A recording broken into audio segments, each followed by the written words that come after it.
Slash explains how he wrote the riff for Sweet Child O' Mine. In terms of contemporary guitar heroes, it doesn't get much more iconic than Slash. Even those who are not fans of rock and metal are acutely aware of his exploits, a testament to the heights he has hit across his career.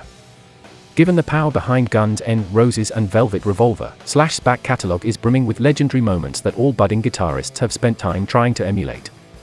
Stylistically, his work is placed somewhere between that of another hero of the Gibson Les Paul, Jimmy Page, and that of more visceral thrash players such as Kerry King of Slayer.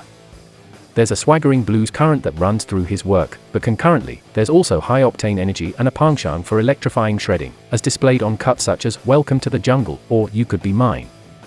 From his musical aptitude to the memory of him walking out of the church in the middle of a desert to perform the overblown solos for November Rain, Slash is a storied musician, and his reputation precedes him.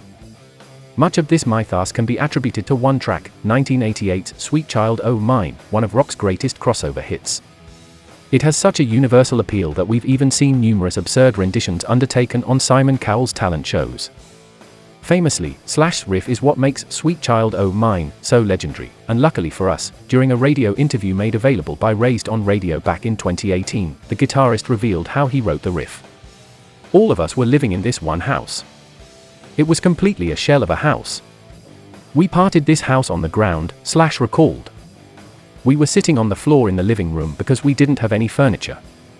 I was playing this riff and as he started playing some chord changes behind it and that's what started. Then Axel was in the house and he was listening from upstairs. So a couple days later we had a pre-production rehearsal and we're playing. He continued, between song at one point Axel said, "Hey, play that thing you guys were playing the other day." All of a sudden we realized he had written a whole thing of lyrics for that basic idea and off it went. Guns N' Roses was a pretty hardcore, gritty rock and roll band. That was an up-tempo ballad and in the set. It just didn't sit well with me, you know. It's like, here we are doing Welcome to the Jungle, Paradise City, it's so easy, and then came this sort of ballad thing. When you know, it turned out to be the biggest song we ever did, laughs, the guitarist concluded.